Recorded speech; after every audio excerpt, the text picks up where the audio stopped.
For 11 years, international investors have shared in the successes of the discoveries by Ivanhoe Mines and the rapid development of one of the world's great mining complexes in Mongolia's Great Gobi Desert.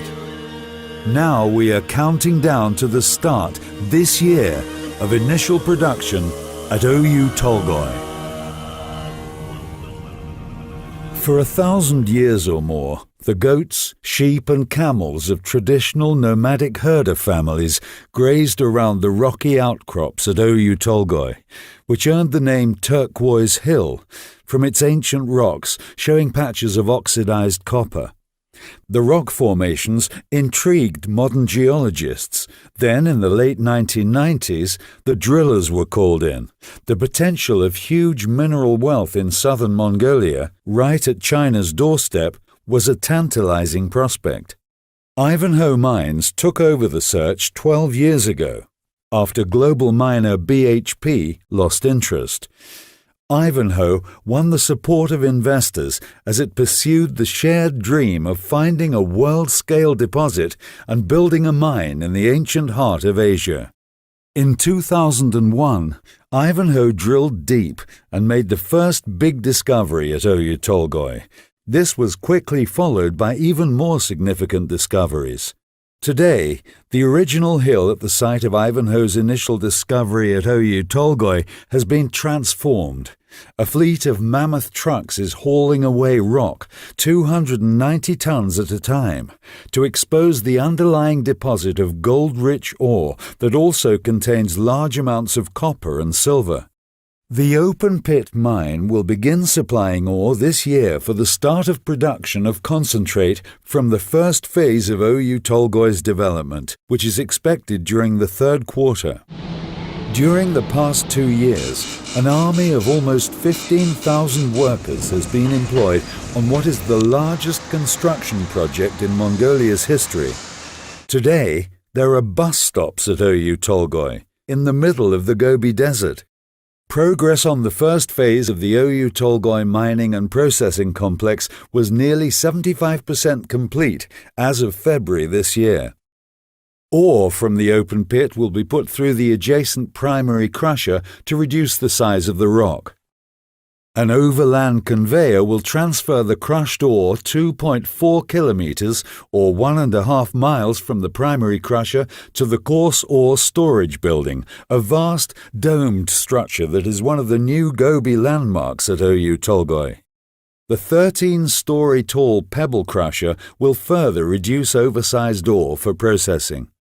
Inside the state-of-the-art concentrator complex, ore will be fed into the large semi-autogenous grinding mills and ball mills to further break apart the ore into a slurry before it's fed into tanks in the flotation circuit where the concentrate containing the copper, gold, silver and molybdenum will be produced. After startup this year, full commercial-scale production is set to follow in 2013. During its initial years of operation, the concentrator plant will process 100,000 tons of ore a day.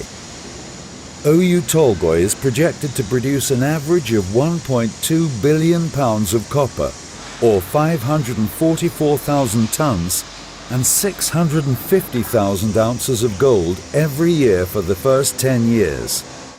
Silver production is expected to average more than 3 million ounces each year during the first 10 years. Revenues from silver and other byproduct minerals such as molybdenum will considerably lower Ogow Tolgoi's average cash cost to produce a pound of copper or an ounce of gold.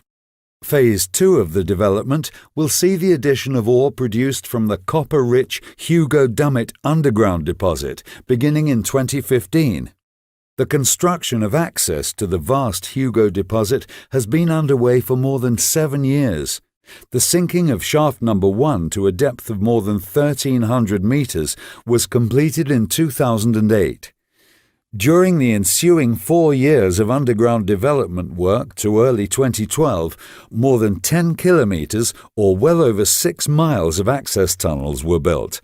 Another 32 kilometers or 20 miles of tunnels are scheduled to be completed before underground production begins in 2015. Shaft number 2 will be 10 meters in diameter. It'll be the first of 2 initial production shafts that will deliver ore to the surface from the underground block cave mine at Hugo North. The head frame over shaft number 2 will tower 31 stories above the Gobi. Underground mining will use block caving techniques, in which the ore body will be undercut from below and progressively collapsed as ore is withdrawn and hauled to the surface for processing. Underground ore will boost throughput at the concentrator to up to approximately 160,000 tons per day. Other future stages of development, based on the resources discovered to date, remain to be planned. Ivanhoe's ongoing exploration has identified a 23-kilometre-long series of copper, gold and silver deposits that now ranks as one of the largest finds in mining history.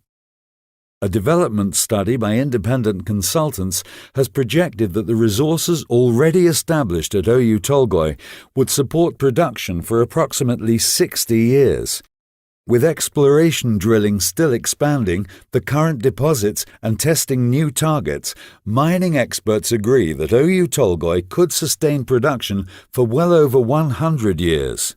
The minerals at Oyu Tolgoi are part of Mongolia's resources heritage. The Mongolian government's acquisition of a 34% interest in Oyu Tolgoi was confirmation of the project's strategic significance. In a major commitment to helping Mongolia create sustainable jobs and communities, the project is investing $85 million in training and education, including technical and vocational training for up to 3,300 men and women. Scholarships are being provided to 200 students at Mongolian and international universities each year. Oyu Tolgoi is a nation-building economic endowment for future generations of Mongolians. Mongolia is gaining broad international recognition as one of the world's great untapped mineral storehouses. Oyu Tolgoi, firmly on track to become one of the world's largest copper, gold and silver producers, is helping to redefine the nation's dreams and destiny.